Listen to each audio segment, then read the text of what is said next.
part of this. In the group, we have Active Sweeney. So let's go ahead and get started. First off, the assignment was to discuss softballs. Unfortunately, we all have Windows computer and source firewalls available for Windows.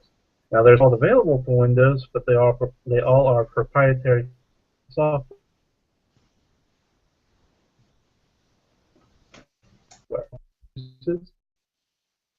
It is limited, however. It blocks incoming connections, but it will not block outgoing connections. So if you need something that can block the outgoing connections, or perhaps you need something that can block more specifically than the Windows built-in firewall, you'll need to download a third-party firewall.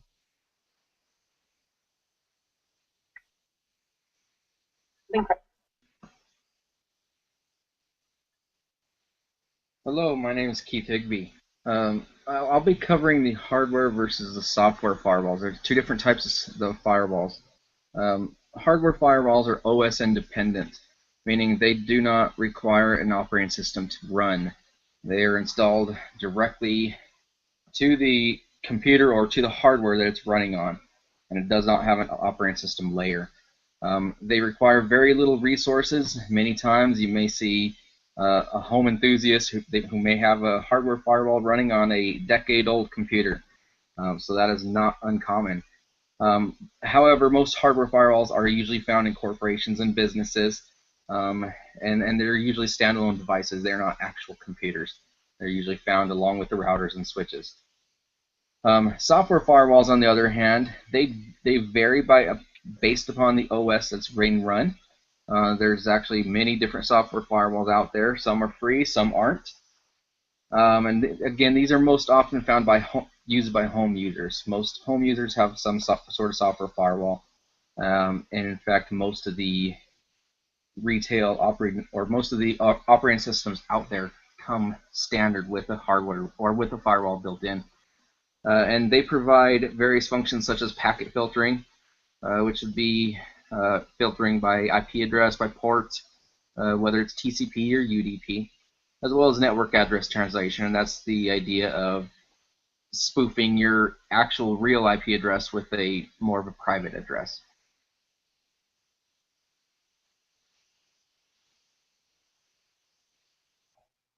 So this is Matt, talking about two different types of firewall, kind of based on how they work. And Keith kind of covered this a little bit, but the two kind of big ways they can function are packet firewalls and application firewalls. And a packet firewall would be kind of what he was describing there, like they're configured to block access based on the destination address and or port number. So it'll just look at the packets coming in, look at where they're headed and what the destination port is, and then block it based on that, on pre-configured settings. And so it can't really look at what the information is, and it kind of looks at it outside of context. But if you wanted to block, all telnet access or something like that, you could do that with a packet blocking firewall. An application firewall, it works a little further up the OSI stack. The packet firewall kind of works lower down. The application firewall will block traffic based on the destination or source application. So this can be used to when certain protocols might be misused, such as if they're using HTTP or something, you can block it based on the application to where it's going. So it's a little smarter, I guess you could say. I think that a lot of firewalls use a combination of the two, and you could configure it how you wanted, depending on how much protection you wanted.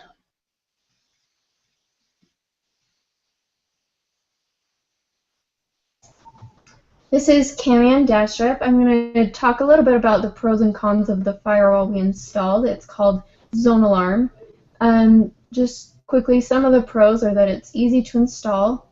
It's firewall, so it will defend against the outside attacks, which is what you want it to do. It also includes an anti-phishing, and it also has a simple GUI that makes it pretty easy to use and kind of figure out on your own.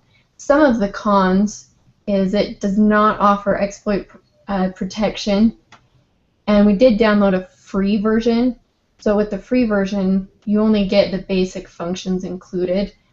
So you don't get all the bells and whistles that you would get if you were to pay for a higher quality version of the software.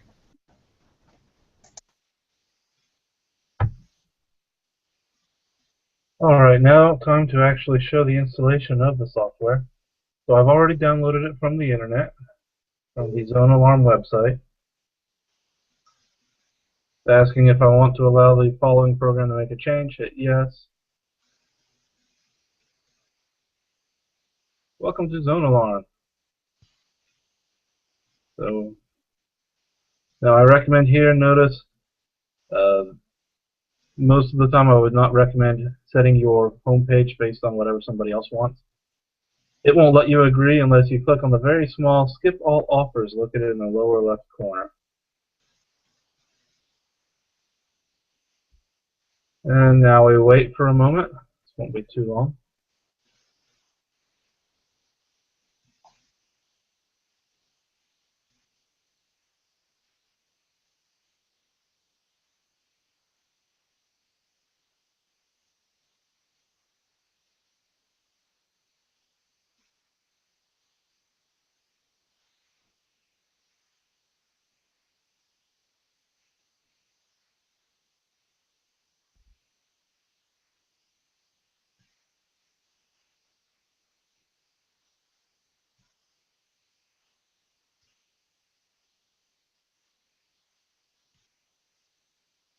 Last time I did this, it got very quick towards the end.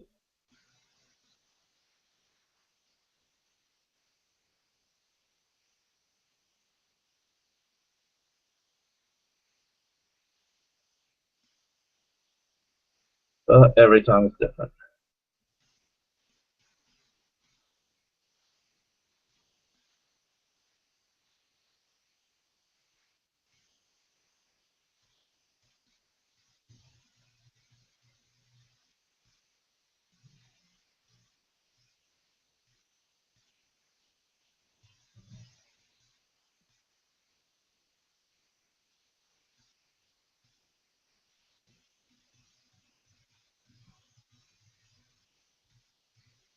Alright, that's a previous uninstall. I had already installed the software, so it found a few traces of that remaining.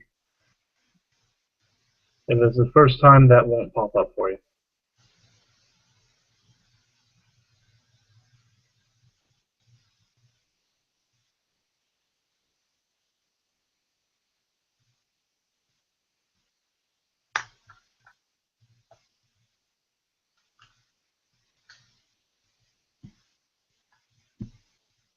Now, one interesting thing to note while this is still loading, the Windows firewall is actually enabled by default.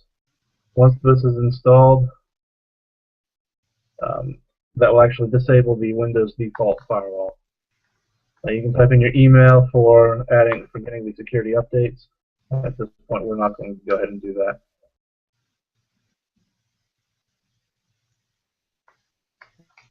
Installed.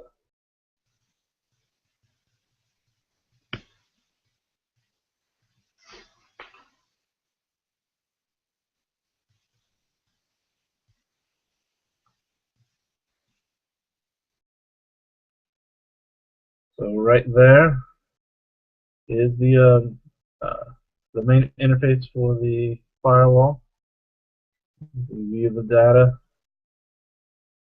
Already it's blocking attacks. Already it's blocking applications. And that's the gist of installing the firewall. Now you can also notice if we go to the Windows firewall that it has now been turned off. So only one's going to run at a time. If not, they'll start conflicting and cause bad things. And that's how you install the Zone Alarm firewall. Thank you very much.